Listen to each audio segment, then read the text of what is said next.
3,65,000 റുപ്യക്ക് ഒരു 50,000 ഉണ്ട് ഇറക്കാം. 2010 കെ സീരീസ് വാഗനർ ഇതാക്കണു 2,30,000 റുപ്യക്ക്. 2008 ഫുൾ പുതിയ പേപ്പറിൽ 1,30,000 റുപ്യക്ക് വാഗനർ.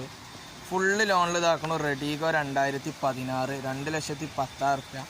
മൈക്രോ പെട്രോൾ ഇതാക്കണു 2,70,000 റുപ്യ 2014 വണ്ടിയാണ്. ഇത് ഇതാക്കണു ഷിഫ്റ്റ് 2019 വണ്ടി 6,30,000 റുപ്യ. 30,000 ഉണ്ടെങ്കിൽ ഇറക്കാൻ പറ്റും. 2018 ZXi ഷിഫ്റ്റ് ഇതാക്കണു ഫുള്ള് ലോണിൽ 5,80,000 റുപ്യ. 2012 ഷിഫ്റ്റ് ഇതാക്കണം 3,60,000 റുപ്യ. അത് നല്ല കിടിലൻ അലോയിലൊക്കെ ഉള്ള വണ്ടി. ഈ ഷിഫ്റ്റ് ഇതാക്കണം 11-12 രജിസ്റ്ററുള്ള വണ്ടി, നമുക്ക് അഡ്വാൻസ് ആയതാണ്. 2021 മോഡൽ അൾട്ടണ്ണൂർ ഇതാക്കണോ 4 ലക്ഷം റുപ്യ. 2021 റെഡ് കളർ അൾട്ടണ്ണൂർ ഇതാക്കണം 4 ലക്ഷം റുപ്യ. 2021 ഗ്രേ കളർ അൾട്ടണ്ണൂർ ഇതാക്കണം 4 ലക്ഷം റുപ്യ.